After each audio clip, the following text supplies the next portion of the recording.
And you know what? I'm just going to say it. Superman snapping Zod's neck at the end of Man of Steel is a better moment than any moment in Supergirl. 100%. And it's reviled. A long time ago, I raised a son to know his Jor-El from his Zor-El. Now we're turning our arguments into content. This is I'm Your Father, where Gen X meets Gen Z on Krypton. Hello, I'm Graham. And I am Braden. How you doing? Good. How are you, son? I am doing good. It's been a little while since we've recorded, so I'm excited. Yeah, well, last time we recorded was in person. We put together an episode, but we haven't really put up too many clips, or if any, of our last Disclosure Day episode. So hopefully we'll correct that this week and get back to posting the short form content for our TikTok and Instagram followers, which are basically our only followers. Yeah, I mean, let's be fair. You were in Mexico and I was working like crazy, so. We were slacking a little bit, but we'll get back to it. We were. It was vacation time for you. But yeah, no, it was a good trip. Vacation time for me. Yeah, it was a good trip. Went to Mexico City. Really enjoyed that. The World Cup was going on, and got to experience one of the world's great cities, and during a time of real internationally cultural significance. So it was a lot of fun. Went to a lot of museums. Saw a lot of amazing architecture, great food. Mexico City's legit. Very cool. Yeah, I mean, I wanna dive into some, like, a little bit of catch up on some movies we've watched lately because we haven't really been able to talk. But first, I think we should let them know what our main topic is. I think we kind of teased it already, but why don't you break it down? Yeah. So today's main topic for this episode 53, is going to be the new James Gunn produced DC Universe movie Supergirl. Yep. And which just came out within the last couple of days, and we're gonna give our thoughts on this. This is the second film in this series, right? We started with Superman, and now we've got Supergirl. I know there's some subtitles for each of those, but there's not. There's not? No, it's just Superman and Supergirl. Why was I thinking it's like Supergirl something? I'm thinking of what it was based on. Yeah. Theoretically, right? Supergirl, like Woman of Tomorrow? Yes. Yeah. All right, so yes. So we're going to be covering Supergirl, not directed by James Gunn, but produced and part of his stable of films coming out. We'll cover that, but you want to talk a little bit about some of the stuff you've been watching lately? What's been catching your eye? Yeah, I was able to get to the theaters a few times. I got to see both Death of Robin Hood and Masters of the Universe. I also saw Obsession very late, and let you know, it scared the absolute piss out of me. But I guess I should let you know. I guess I can give you quick ratings for both Death of Robin Hood, Masters of the Universe, and Obsession. Obsession, I gave a 4 out of 5 immediately, with the potential of going up. I thought it was actually really great, and about as much as I could possibly enjoy a scary movie, because I don't generally enjoy them. For Death of Robin Hood, I would give it a 3 out of 5. Thought there was definitely some good stuff. There were parts about it that I really liked. I think it's not the movie you think it is based on the trailers at all. So just mentally prepare for that. And I think that ultimately it was a little too artsy in a way where I felt like I didn't fully grasp the point by the end of it. But that's just me. What should you prepare yourself for? Well, I think you're saying. I think the trailers really portray it. Listener should know is that it's not the trailer. Well, I think the trailers portray it as almost a very Logan take on Robin Hood. You know, we're going to be seeing Hugh Jackman just killing fools the whole time. It's not really the case. There's not much action in the film. When there is action, it's very gruesome and bloody, like Logan. Probably much more intense, actually. Yeah. But it's not even, I wouldn't even come close to calling it an action movie. There's very little action. It's more so much quieter and more of a meditation than anything. And I still appreciated it. It just, ultimately, I would say you could tell that there was a lot of love that went into the making of this movie. You can tell that it is of high quality, but it just didn't fully land for me specifically. Okay. And then Masters of the Universe, I got to see it. We didn't get to talk about it on the pod because we were both kind of late to seeing it, or I don't think you've seen it at all. And no. I will say it was better than I expected. I thought the trailers looked really stupid for the most part, like it was just going to be bad, honestly. And I think it was a lot better than it had any right being. It was definitely very kiddie, like it's for kids, you can tell. And so obviously you have to go into a movie like that with a different mentality than, picking it apart and whatnot. But as somebody who had zero connection to He-Man and the Masters of the Universe, I thought it was really fun and really funny also. There were several moments that actually made me laugh out loud, which I think is always a win.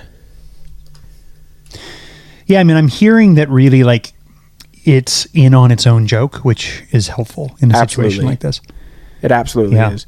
And I do regret to report that unfortunately Jared Leto gives pretty much an all-time performance. He's actually really good. An all-time Leto-esque performance? Yeah, I'm not a big Leto fan. I'm really not. I generally will write off a movie as soon as I know he's in it. And unfortunately, he was pretty phenomenal as Skeletor. Oh, okay. You're saying this is a performance you're endorsing. Yeah, I think he was probably the best part of the movie. Interesting. Because they more or less kept him completely out of the trailers and whatnot. He did no press for the movie at all. It's interesting that's your take on it. I hadn't necessarily heard anything different, but I guess my expectation was, because of how absent he'd been in both the trailers, like they're not really letting him deliver lines in the trailer, and then in the fact that he wasn't involved in the press tour at all, it kind of made me assume that it was going to be an all-time, like a classic Leto scene-destroying performance. No, it was the opposite. He was absolutely scene-stealing. I will say, if you didn't know it was him, you wouldn't know it was him. Like he's got something over his voice and you're not seeing his face at all. But it really works. It works better than a lot of other things in the movie. Well, Skeletor as a character was always a scene stealer. Yeah. Where he would come in and the way he would deliver lines was similar to the way that, Mark Hamill's Joker was, in terms of just like, this over the top and comedic villain that you actually also were afraid of at the same time. Right. So that's good to hear. Okay. And then you gave Obsession a 4-star. I gave it also 4 stars. 4-star for Obsession. And I guess, speaking of scary things that are worth your time, I may have mentioned this before, but I can't remember. I think I just did on a quick clip, but you and I haven't talked about it. I'm going to tell you got to go watch Widow's Bay on Apple TV+. This is a show? This is a show, 7 or 8 episodes. Really, really snackable in terms of the size of the episodes, 30 to 40 minute long episodes. And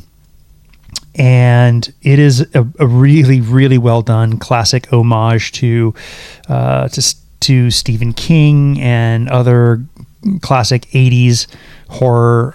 It's definitely like, genre bending. It's a little of, what's going on the island kind of thing. And the little, hint of Lost, a little hint of The Mist, a little hint of It. There's a little hint of all this sort of stuff. And they put it together in a way that you're both scared to death half the time and laughing out loud the other half of the time. So knowing what I know about what you can handle, and because it's pretty similar to what I can handle, it's manageable. It's nowhere near as scary as Obsession, for example. But I figured it was worth bringing up again. That's kind of where I've been paying the most attention to lately. I've been trying to get caught up on some great TV shows. So a little too much Love Island happening in my house, to be perfectly honest. But but I'm gonna go on record here and just say Widow's Bay is something you need to watch if you haven't watched it yet. Okay, I think you sold me, and it being so short and snackable is also selling me. Yes, no absolutely. Big commitments. One last one last bullet point I think we should hit before jumping into our main topic. Michael, the biopic, is now at 960 million global box office. I'm going to go ahead and call it. I think before the end of the year, Michael's going to cross the $1 billion mark. You were right. I was very skeptical about whether or not this was going to really truly resonate. I don't know what I was thinking, because it clearly is resonating. It resonated with both of us to a large extent, to a commercial extent, which is what matters for this particular conversation. So good call on that one. Yeah, I mean, honestly, I think if it doesn't quite get there, I bet it re-releases later this year, like for a short run. I bet they're wanting that $1 billion. Yeah, I bet they do re-release it as like for a holiday refresh or something. Yeah, or like a sing-along version or something like that. There you go. There you go. I like that idea.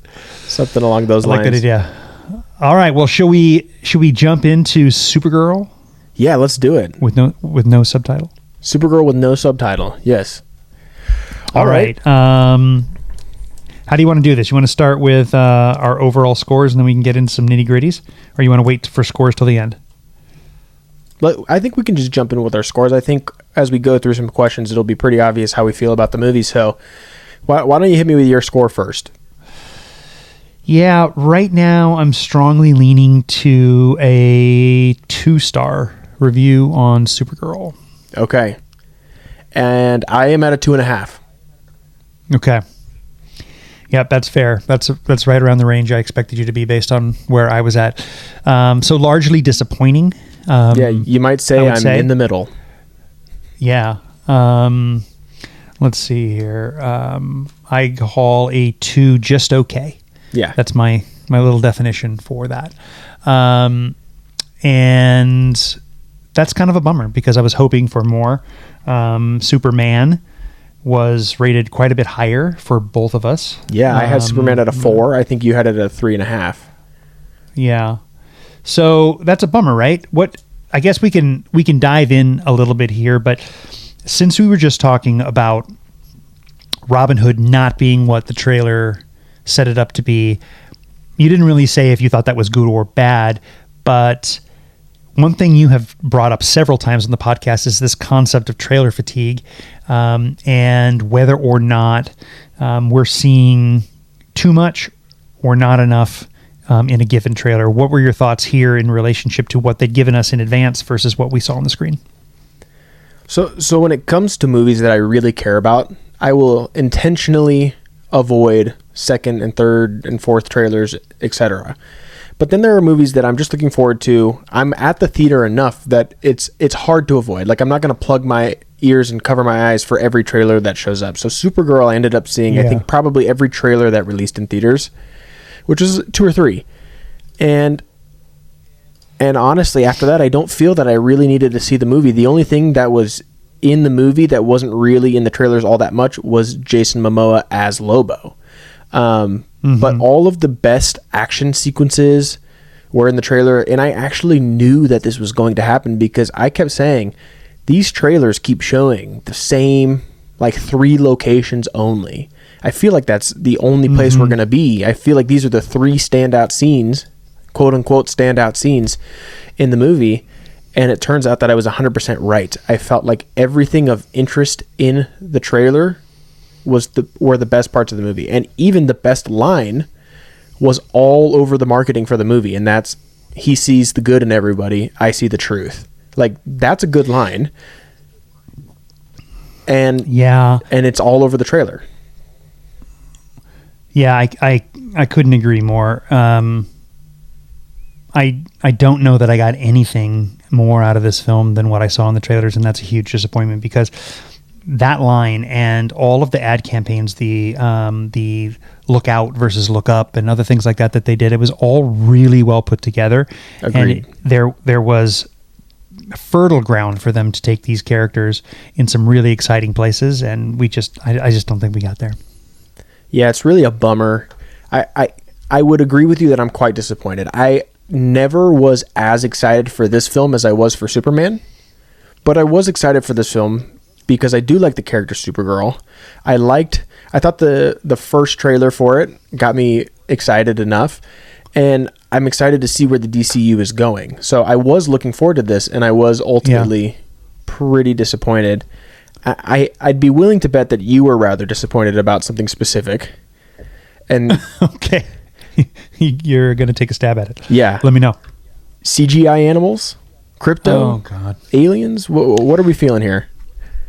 Yeah, I mean, I'm sure you remember the backlash that I got online for after my review of Superman, where I just said too much dog. Like I needed 80% less crypto. Crypto makes more sense in this film, and I think crypto would have been more manageable in my brain had we not had a previous movie that was basically, it was, the Mandalorian and Grogu was Superman, and crypto basically is what we saw before. And I didn't want the and in either of those cases, really, but particularly with crypto. In this case, it would have been fine. I think Supergirl and crypto could have been fine to make sense, but crypto was there just enough to make the really bad CGI just stand out. Again, we just have this inability to make CGI animals look good. Like I said, unless it's Andy Serkis voicing an ape, which is flawless, it seems. But the dog looked. I almost feel like it looked worse in this movie than it did in Superman. I think crypto looked worse.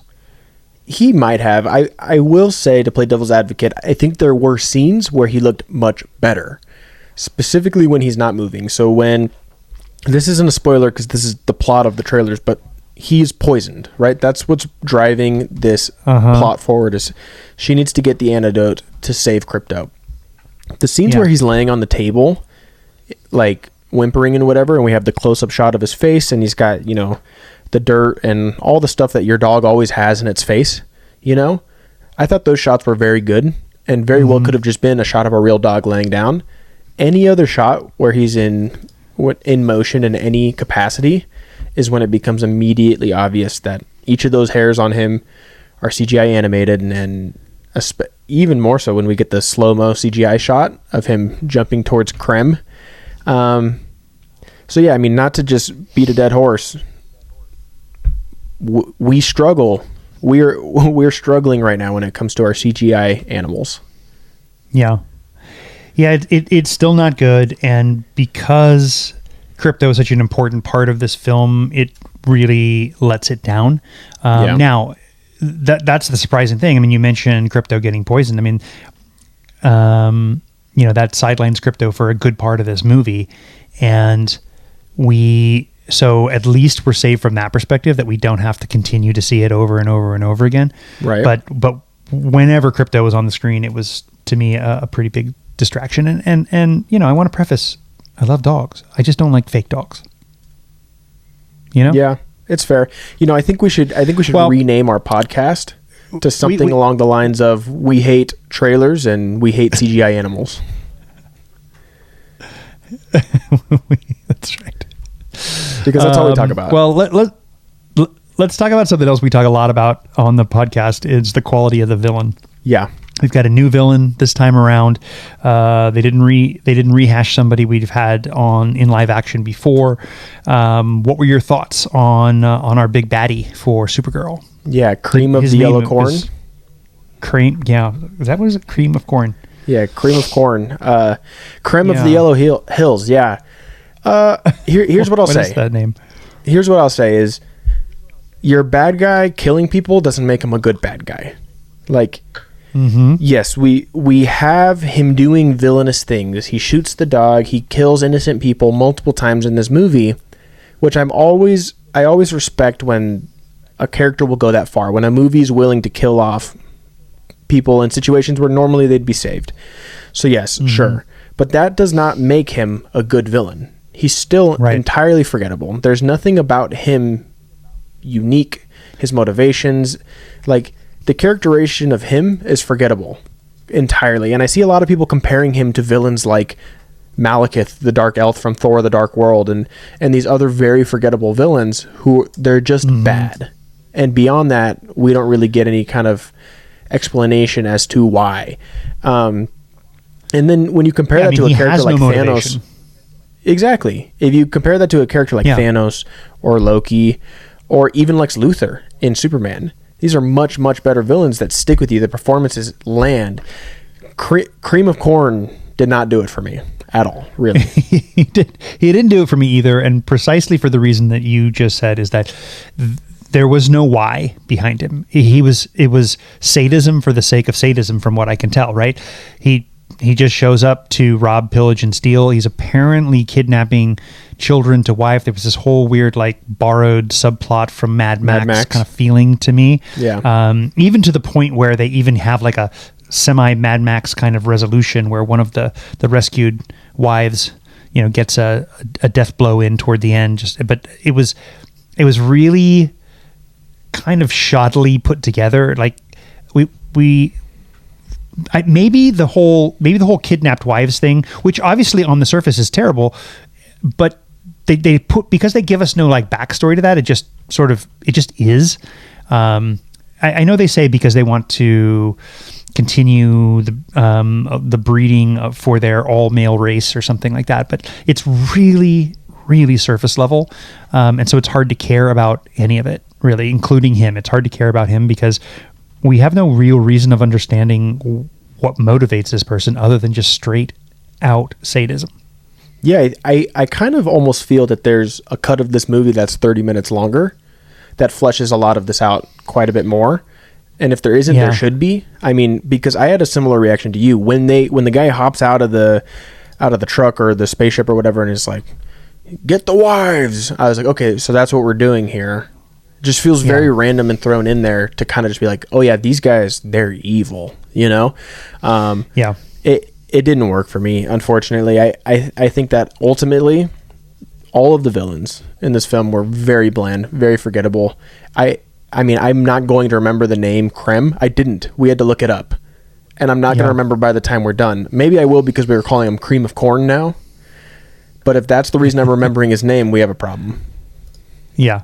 I couldn't agree more. And I think that the weakness of the villain is really directly emblematic of the weakness of the larger plot in general.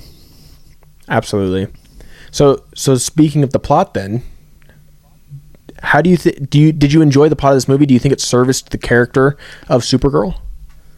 No, I think the problem that I see is the entire movie is the whole motivation for this is just flat out revenge. And it's surface, and that can be fine in certain hands, like, John Wick 1 kind of scenario. But at the end of the day, her dog gets hurt, so she's willing to take revenge. But at the end of the day, the whole movie is just a hunt for a MacGuffin that seems really veiled and thin. This is a deadly, some kind of deadly toxin that the antidote of which is worn around the neck of the individual that shot it. It just seems really odd. Like, what's the purpose? I know they said this again. They try and make it up by throwing random plot points out. It's like, oh yeah, they use it for interrogation tactics. So that after somebody tells them what they want, they can heal them? That doesn't seem like them either. The whole thing just didn't make any sense. Why is he carrying this around his neck? Well, why? Because the movie needs him to. I know that's what a lot of our commenters will say. Well, why? Because it's what the movie needed him to do. That doesn't make it good. It doesn't make it enjoyable. It doesn't make it interesting or memorable. So when you said earlier, that our villain had no motivation, you're right. He doesn't. He just shows up. He causes some damage. He kills the one kid's family. He shoots her dog. By the way, where did he come from on that planet? That made no sense either. It's just like, it just happened to be where she was that he showed up randomly and decided to steal her ship.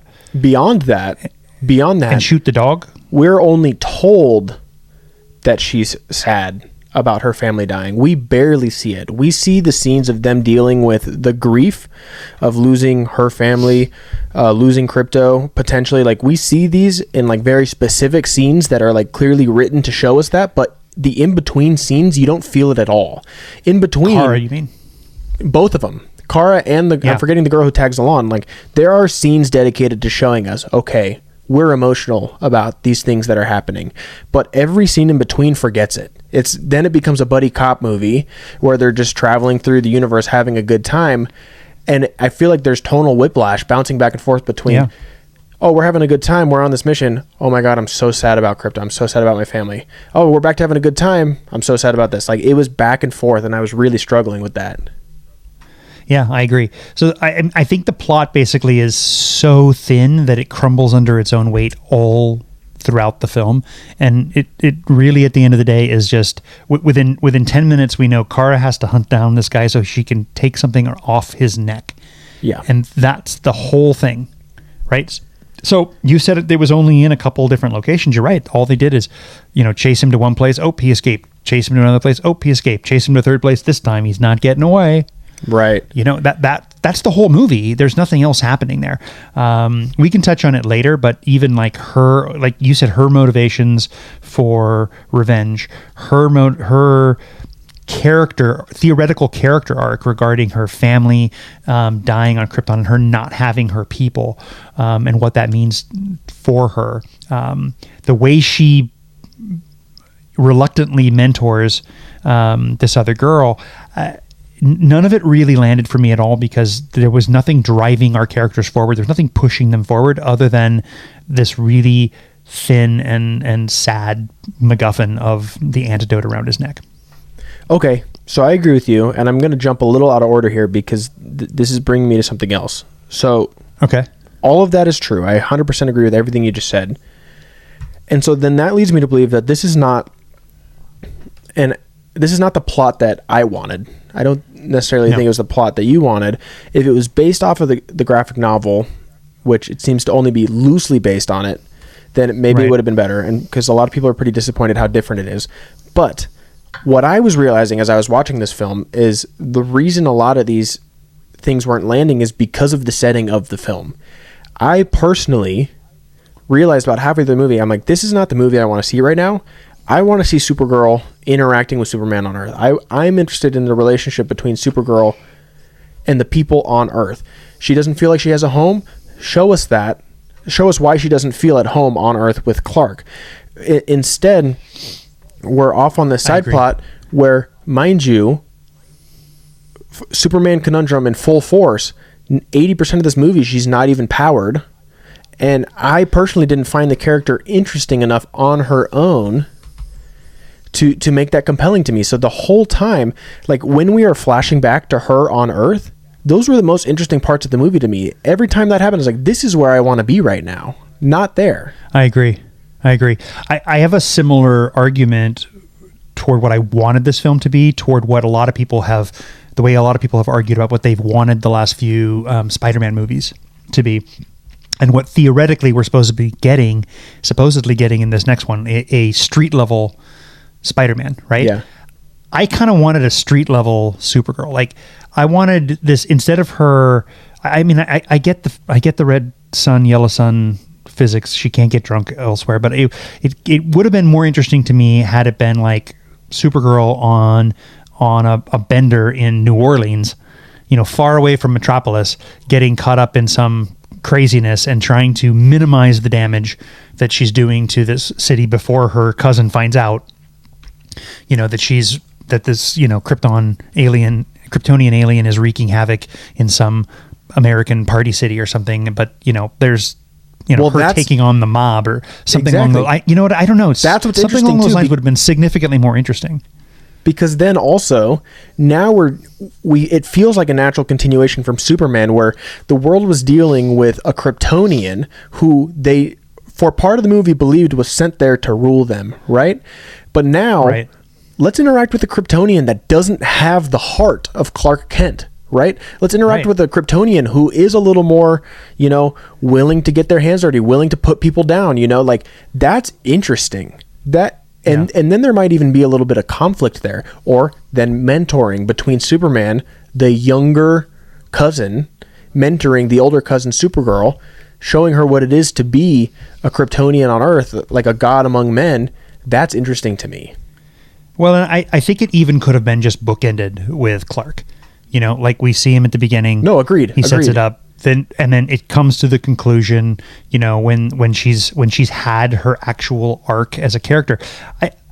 I don't know that I feel like she had much of an arc at all.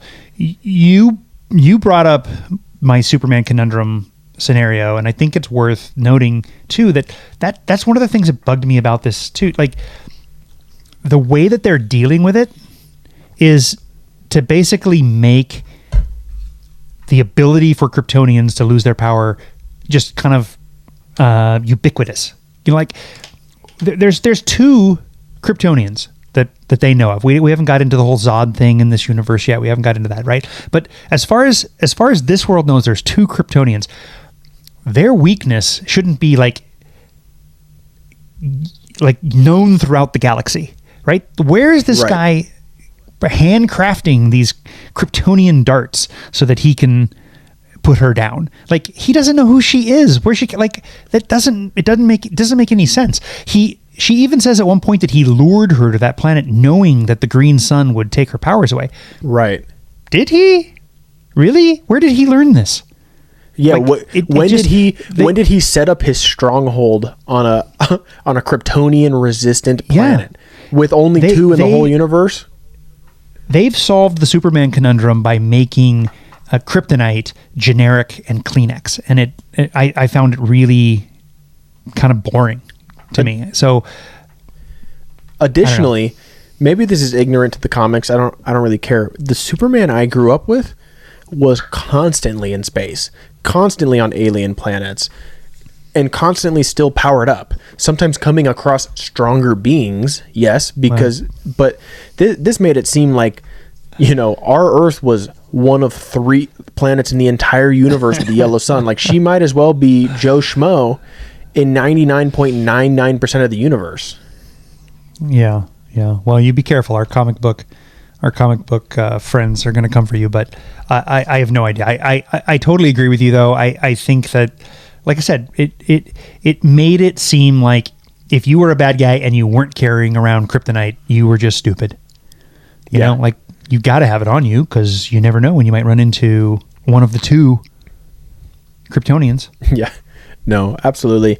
So, what did you think of the very James Gunn-esque style of this movie? It felt like it might have been directed by him. It felt like watching Things to Do in Denver When You're Dead and having been told it might be a Tarantino movie. It's not.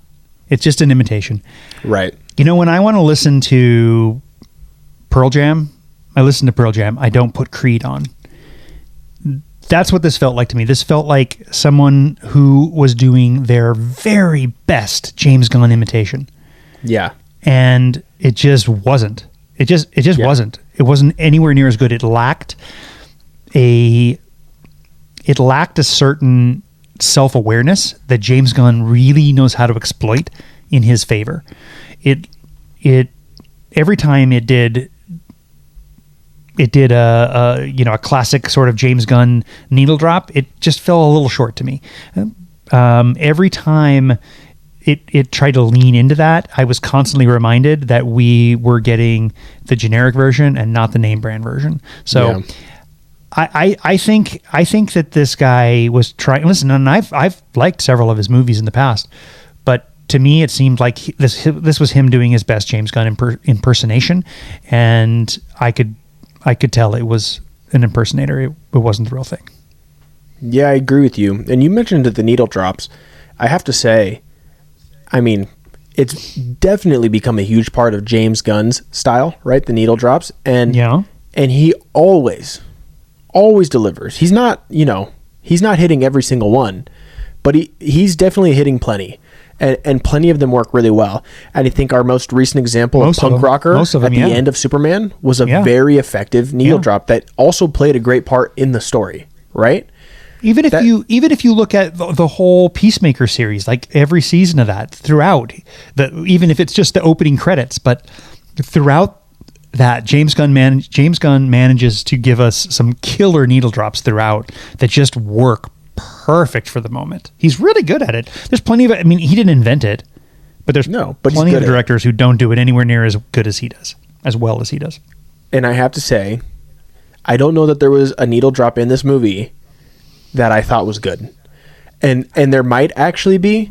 There's one needle drop that the internet is calling the worst needle drop ever. Okay, which one's that? That's the middle in the final battle. Oh yeah. Sorry, a cover of the middle.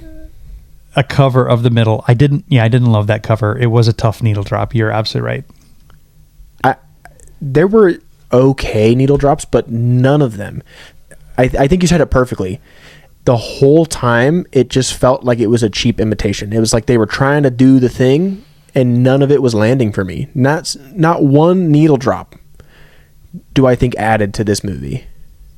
And at least one of them took away. Yeah. I can't think of another song that dropped. There just like that one. And you had to remind me of it. Yeah, no, I know that there were. I just can't remember what they were. Right. You know, when James Gunn does a really cool needle drop in the middle of a Guardians movie, or when he did it in Superman, or when he does it in The Peacemaker, you walk out of the theater humming the song. It's stuck in 100%. Your head for a week, and you're annoyed. And the scene just plays on repeat. Yeah, you're over and over and over again. He certainly got a bit gratuitous. Like, there's a few over-the-top ones in, like, Guardians 3, but generally speaking, they land well. And you're right. This the only one I can remember now is the middle cover, and it wasn't particularly good. Yeah. It wasn't. I don't know, man. Okay. All right. All right. What about I have a question for you. Supporting characters? Yeah, go ahead. Oh. Well, no, yeah, there you go. Supporting characters. That's what I was going to bring up. What did you think of the greatest fan casting coming to light or coming to fruition of all time? Jason Momoa as Lobo. What did you think? Did this work for you as well as everybody was hoping and predicting it was going to? I don't know that there could have been a better casting for it. But I found it 100% unnecessary. I think we could have removed Lobo completely from the film, and the movie doesn't change in any way at all. You don't get to say that you have Jason Momoa in the movie. You don't get to say that Lobo is going to be in the movie, and maybe that's selling some tickets. He propels the plot nowhere. He adds to the drama in no way at all. He creates no additional tension. He solves no plot points. It's a completely gratuitous insertion of a character just to make fans get excited that he's going to be there. It did nothing for me at all. I found the quote unquote star power of Jason Momoa in this role to be just distracting. And maybe that's what they needed. They needed a distraction because I certainly needed to be distracted by the fact that the plot was so crappy. But it did nothing for me. So I kind of will latch onto a specific thing you said there, and that's that it was a distraction. When he was on screen, I was enjoying it, but I also fully acknowledge he didn't need to be there. He added nothing. So yes, he was fully a distraction from a completely mediocre movie, and it's not like he was some phenomenal performance that we really need to like dive into and discuss. But I do think that Jason Momoa can be a good Lobo, but I don't think that it works in a movie like this very much. I do think that Lobo is one of those characters that needs to be rated R. I think that's how Lobo works. He's very much a Deadpool kind of character, and if Deadpool first started showing up in, Avengers movies and stuff like that, I don't think it would have worked nearly as well as his individual movies. So I give Jason Momoa as Lobo thumbs up. I don't think his inclusion in this movie was at all necessary, but I would absolutely be willing to see more of him in a different project where he can act more like Lobo. Yeah, I think it was a complete waste of time. Totally. I like him. It was unnecessary. I actually thought that he was going to be important to the story at one point. When all the wives are being taken and the one guy that he's hunting down, because he's a bounty hunter, the guy he's hunting down escapes, I for a second thought, okay, so this is the part where Lobo and Supergirl team up and travel to this planet together, and we move into the third act with Lobo. No, that did not happen at all. He disappears. He shows up on that planet later. He kills a few people, and I was like, I really thought that they were going to work together to a certain extent. It didn't happen. Even his capture was not captured. Like, he chased the guy into a building. We didn't see him again until he's in a cell. Like, how did they capture him? Which is actually a really important question, because how did they capture him? Truly, like, we don't see him have any weaknesses or any struggle in this movie. They show us that specifically, but then next thing we see, he's been captured by these guys who he otherwise defeats extremely easily. Yeah. Yeah. The whole thing made no sense at all. So, not to say that this next character makes no sense at all, but I am curious as to how you felt like they did in inserting Superman into Supergirl here. Like, did you find that a distraction, like we found Lobo to be a distraction, or did you think it worked?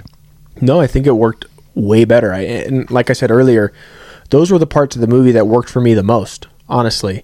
I think more and more I'm being convinced that David Courtois was born to play Superman. Like, every time he's on screen, I'm like, this dude is Superman. The movie ended, my wife looked at me, he is Superman. Like, it's just becoming more and more of a no-doubter.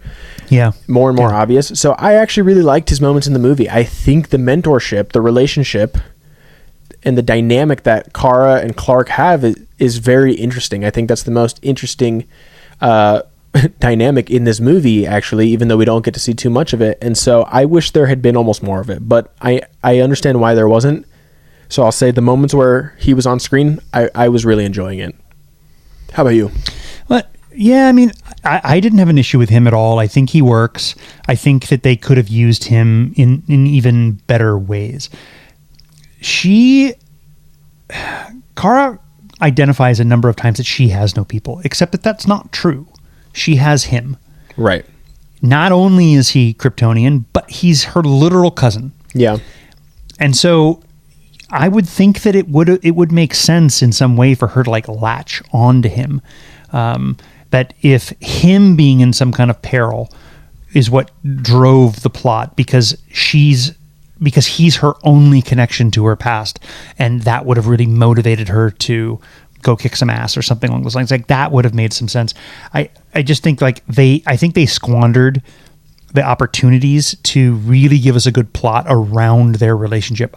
I threw out that other idea before about her, just not wanting to disappoint him because he's the only connection that she has. So therefore, her tearing it up in the French Quarter or something is gonna, piss him off if he finds out, and she doesn't want to let him down, kind of thing, because he's the father figure that she doesn't have anymore, the big brother that she doesn't have anymore, all this kind of stuff, right? But none of that's there. She's just, like, annoyed with him every time they talk until the very end when she walks in and is like, I'm here, so I'll stick around.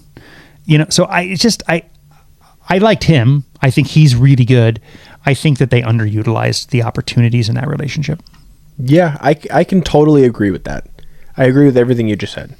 But again, that's why I think this isn't the movie that we should have gotten. Like, I think we're kind of onto it. I think a lot of people will agree that the movie we wanted had more to do with him, had more to do with them together, or at least he would be more of a presence, not even necessarily in the whole movie, but more impactful on Kara and her decision making and her characterization.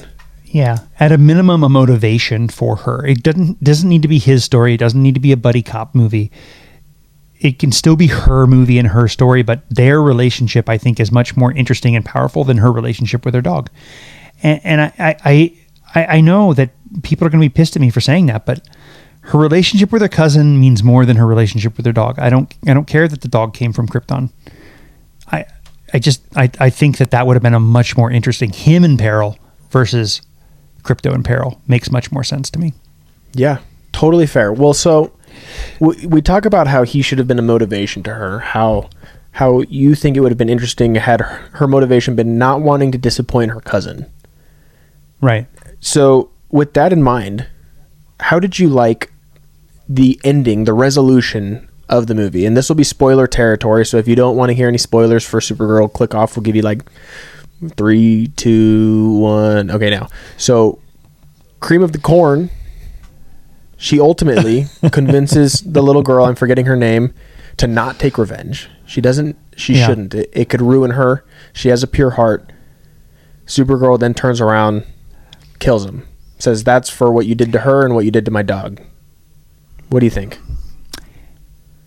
None of it made sense to me throughout, and therefore the conclusion didn't either. While she was stopping her co-lead from taking life, I kept saying to myself, that's not who she is right now. It would have made much more sense for her to be like, do it. Yeah, I'll help you. And then for it to, for her to keep failing her and her to be incapable of taking the guy's life, but for Kara to keep being like, let's do it. No mercy. The world is going to eat you up and spit you out. You better do it first, kind of thing. And then at the end, for it to go the other way, for her to finally realize Clark's view of the world. That's a reasonable resolution, but what they did was the opposite. For some reason, despite the fact that she is this burnout, like burn the world down kind of mentality. However, when it comes to this one kid, she's like, no, don't do it. You don't want to do this. I'm not going to let you. She suddenly gets this moral fortitude when it relates specifically to giving advice to this girl. And then in the end, she doesn't take her own advice and she kills him. And I think that for me, it completely ruined the karmic satisfaction it was supposed to create when you're like, yeah, she got him. It didn't make sense to me because it was the opposite arc. Instead of arcing, she was like bottoming out. And I don't know, it was backwards for me completely. On top of that, it didn't feel like anything. You didn't feel triumph, and you also didn't feel dread. Like, you should feel one of those two things when our character makes a decision this big, right? It felt like nothing. Part of that is the way she killed him was very anticlimactic. I mean, she stabbed him in the throat, and no blood came out at all. Just little details like that were very strange. Other like small nitpicks around the scene are she just told her like, all right, you go walk that way. And she has like a 400-yard walk, and we're assuming she's not going to turn around and see the guy dead. It was just strange. And so I personally don't hate the idea of her talking the girl out of it. Like, she might be accepting the fact, like, I'm gone, but you're not, kind of a thing. But that's not what's being played at, like, in the scene. That's not what's being shown to us. That's not the dilemma of the situation. It's as though she herself is coming to a realization of like, we need to be good. And now that you're gone, I'm going to change my mind for a split second, even though it's not like a spur of the moment decision. Like, Well, that's the problem, right? There was no arc that made any sense.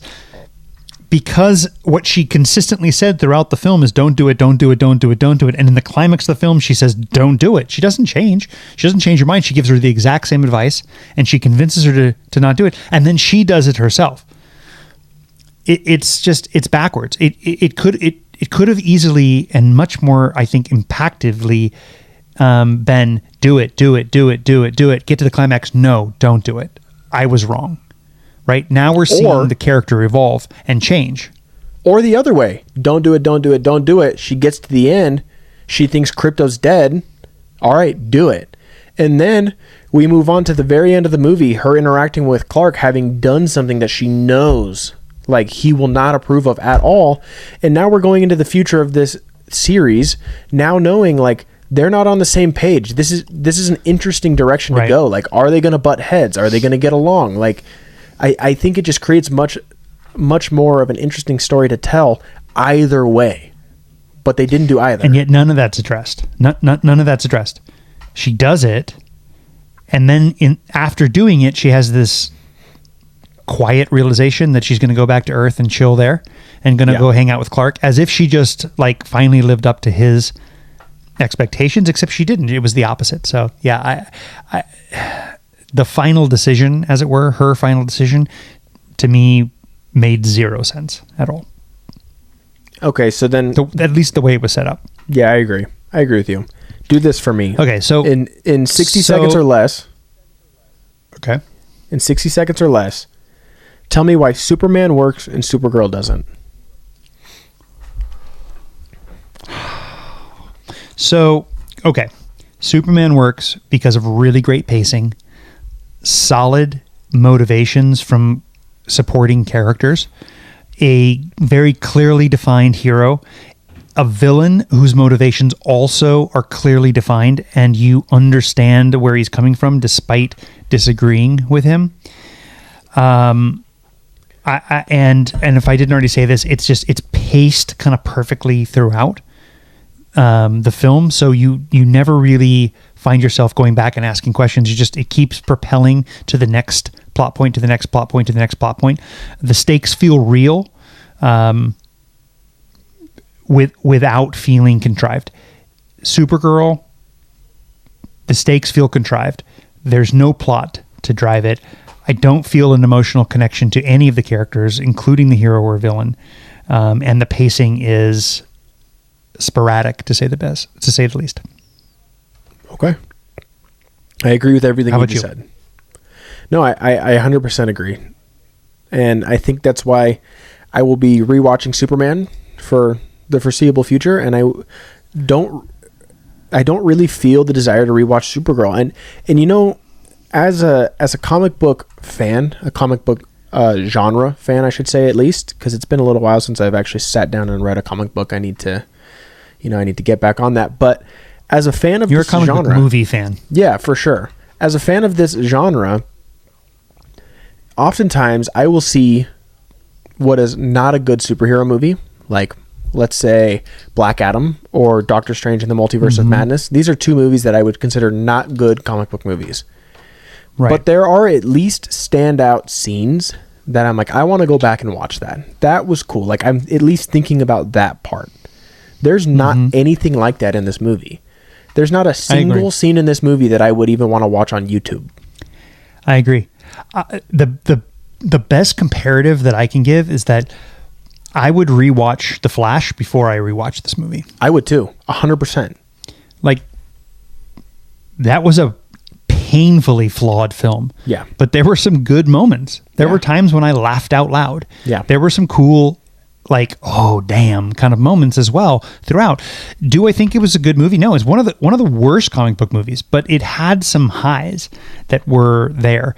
This was just like lukewarm water throughout the whole thing. And I really wanted it to be good because I think that Millie Alcott is good casting. I think that she has the potential to be a really great Supergirl. This just didn't give her the opportunity to do that. Yeah. So unfortunately, it didn't have the highs. I wouldn't say that this is a horrible movie, but unfortunately, I think that mediocrity is kind of what's going to kill this movie for me overall. Like, it's a perfectly okay to not very great superhero movie that I will never watch again because it's just going to get lost in the mix and not stand out for me at all. Okay, so we are 2 movies into the DCU, James Gunn's DCU. Yep. Starting off, where do you think we are, like scorecard wise, of where we're at with the new DCU? 2 movies in, we got a third one coming out later this year. We've got, I feel like we can include, we have to include Peacemaker as part of the canon there as well. That's been said. Yep, and Creature Commandos. As well. So where do you think, how do you feel like DCU is faring at the moment based on where we're at with the MCU, which has had a lot of misses in the last decade, and a couple decent highlights? Okay, so I think a fun way to do this is let's look at the start of the DCU compared to the start of the MCU. And I know are we going back to Iron Man start? Just for the sake of this comparison. And I know it's not a one for one because we're in a different time and we've had comic book movies at this point.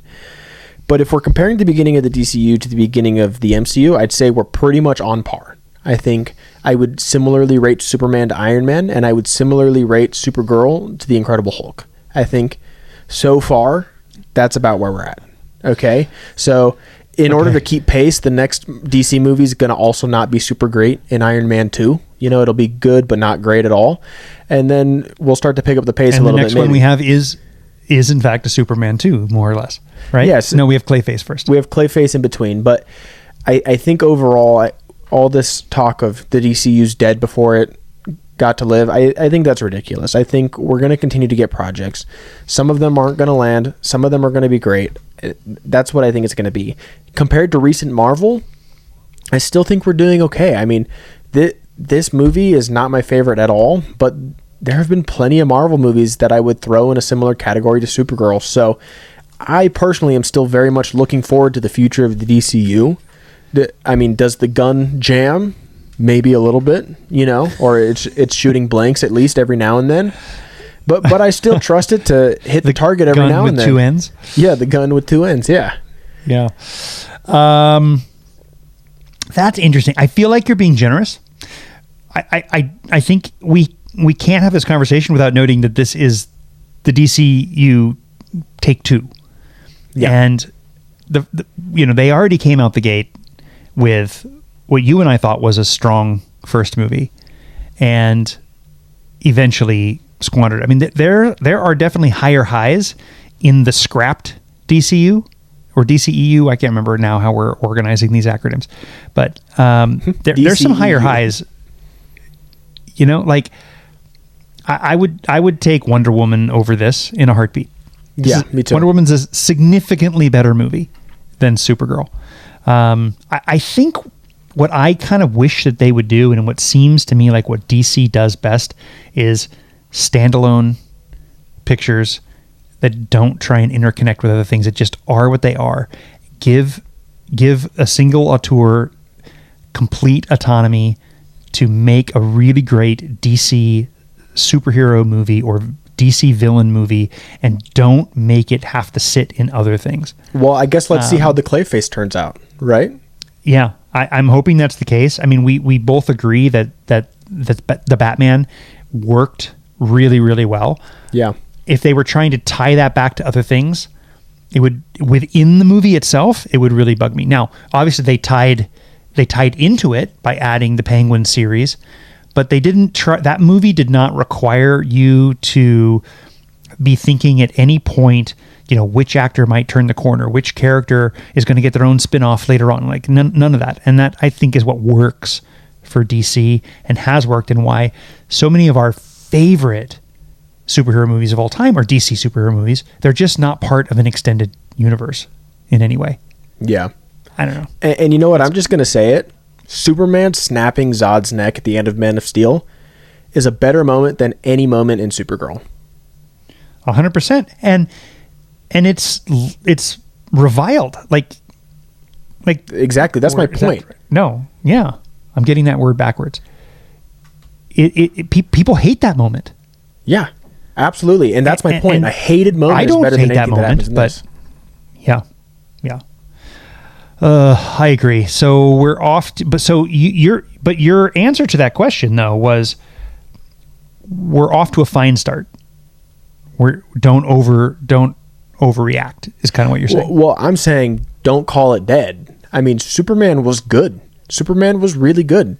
You know, one bad movie or one mediocre movie isn't going to kill a franchise. Hopefully, you know. Mm-hmm. I'm saying we still have stuff on the horizon. We have Man of Tomorrow coming out. We have Clayface coming out. Those are two movies that have the potential to be really good.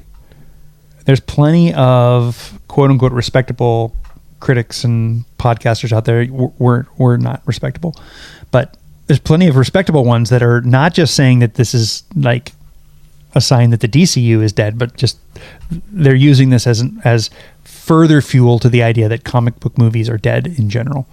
And we've got a full slate of comic book movies in the next year, and it'll be really interesting to see, because there's a lot of money being invested in Marvel particularly, but also in DC. So I guess we'll see. I will answer the question by saying this one has made me nervous.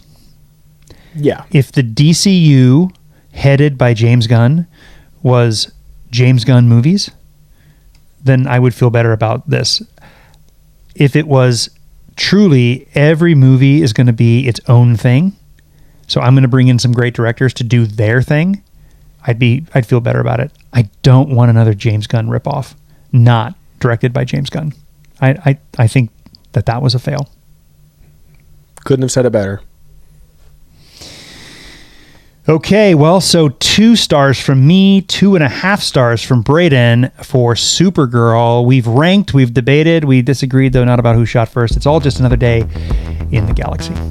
So whether you're Gen X, Gen Z, or somewhere lost in the timeline, please continue to listen, like, share, and subscribe to I Am Your Father. Until the next episode, remember that with great power comes a great second breakfast, but winter is also coming, so may the Force live long and prosper with you. Look out, unfortunately. Look out. Look out.